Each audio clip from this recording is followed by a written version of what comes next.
I'm going to give you 10 rules for profitable self-discipline. These are rules of my own making. They're very homely, some of them, but they'll be very helpful. And number one is keep cool when other people get hot. I know you can agree with that one, but I'm not so sure that you'll always live up to it. We're inclined, all of us, to get hot when the other fellow gets hot. Say angry things when the other fellow starts saying angry things. I was in the home of the president of a big electric power company one evening when there came a storm, and he called up one of his head men to go out to take care of an emergency that happened as a result of that storm. It was on Sunday evening. The man was gone about 2 hours, and when he came back, he came up on the front porch of the home of this man and called him out on the porch, and I never heard a man get such a tongue lashing in all my life as this president of the electric power company gets. Says, you blankety blank blank, you think because you're the president of the company, blankety blank blank, and I'm just as good as you are, blankety blank blank. Oh, it was terrific. I only heard one side of the conversation because there was only one side of it. One man was doing all the talking, and one man was doing all the listening. And after this had been going on for fully 3 minutes, the other man ran out of wind and had nothing more to say. He was mad, you see, because they'd called him out on this stormy night. I heard the president close the door, and he came back, and he just smiled and said, why, the man was a little bit hot, wasn't he? That's all he said. A little bit hot, wasn't he? I expected any moment to hear the fists begin to fly out there. But you see, there was a man who had risen to great heights of achievement financially, and he had done it by self-discipline in every respect. And he didn't propose to allow a workman who had been temporarily unbalanced by his anger to throw him off balance and make him stoop to that level. He just didn't propose to have that done. And you'll notice when you get into an argument with anyone, and you're apt to if you don't watch yourself, that if you just remain silent while the other fellow is blowing off his top, he finally gets to the point where he's got no more top to blow off. Then if you want to get in a few words of your own, that's a mighty good place to do it. It's a mighty fine thing if the words that you get in are not the kind of the words you've been hearing. In other words, if you say something back kind in return, it's far better for the other fellow and far better for you. It shows you to be the bigger of the two persons. Now, anybody can get mad and blow his top because of what somebody does or says, and that's happening all the time. But the truly big man, the man who is in charge of himself, he doesn't allow anybody to draw him down to that level of a street brawl or of an argument in harsh words unless he wants to do it. And if he's truly a big man, he doesn't want to do it. Number two, remember there are 3 sides to all arguments. We ordinarily think there are 2 sides to all arguments, but they're not, the 3. There's your side, there's the other fellow's side, and then there's the right side, which is usually about in the middle of the 2 viewpoints. Remember that when you get into an argument with the other fellow. Don't assume that he's always at fault. Maybe you're partly at fault too. Maybe neither one is totally at fault. The chances are, in all of the arguments I've ever heard, both parties were partly to blame in one way or another. I have never heard an argument where one party entirely was to blame, although I suspect there are such arguments at times. Number 3, never give directives to a subordinate when you're angry. If the matter is urgent, then cool off quickly. Number 4, treat all people as nearly as possible as if they were rich relatives from whom you expected to be remembered in their will. Now that's a good one. That's a honey. That is a honey. If you just do that, treat all people as if they were rich relatives from whom you expected to inherit something at their death. And you can do that. You know, if you had a rich relative that had $1 million he was going to leave to you, or you suspected he was going to, it wouldn't make very much difference what he said or did. He would never throw you off balance. You'd never talk back to him, would you? Of course you wouldn't. You'd be quite silly if you did. Keeping quiet for $1 million seems to me to be a very easy price to pay.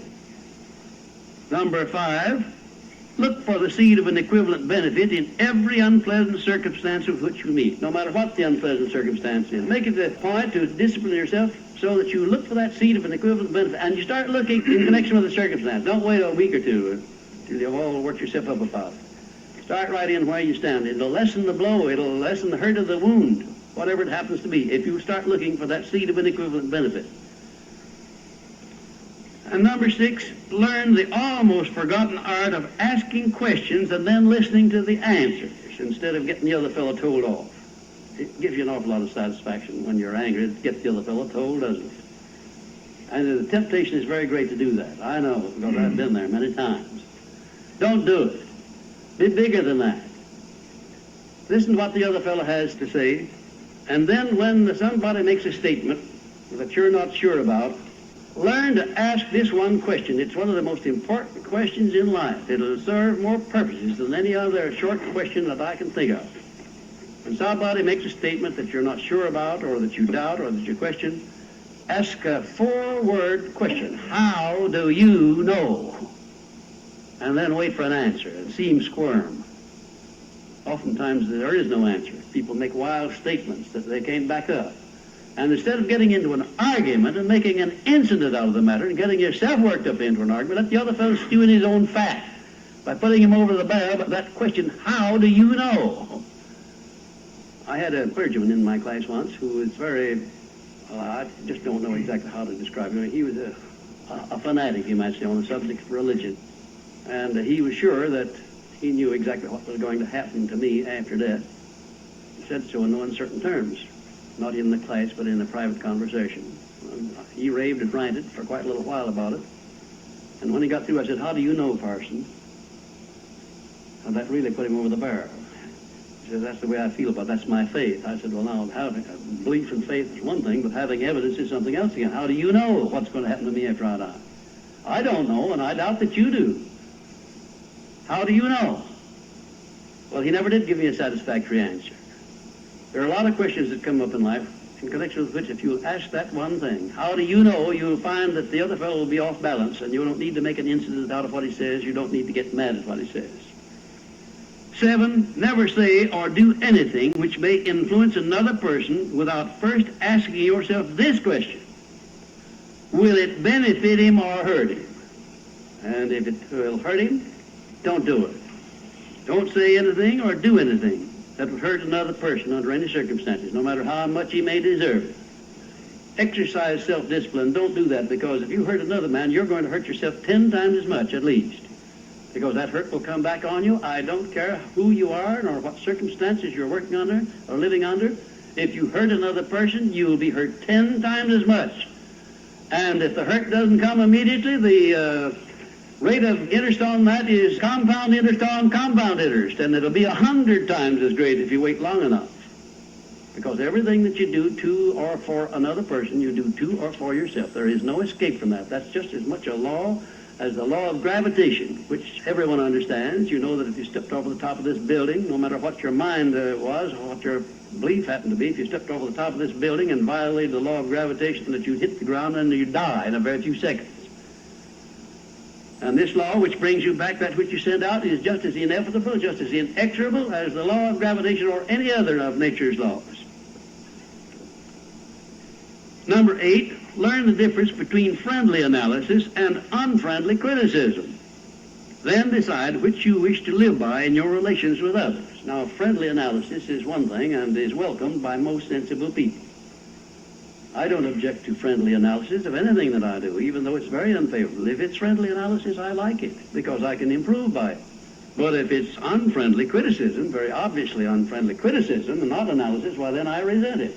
I wouldn't be human if I didn't. How can I tell whether it's friendly analysis or unfriendly criticism? How would you go about telling?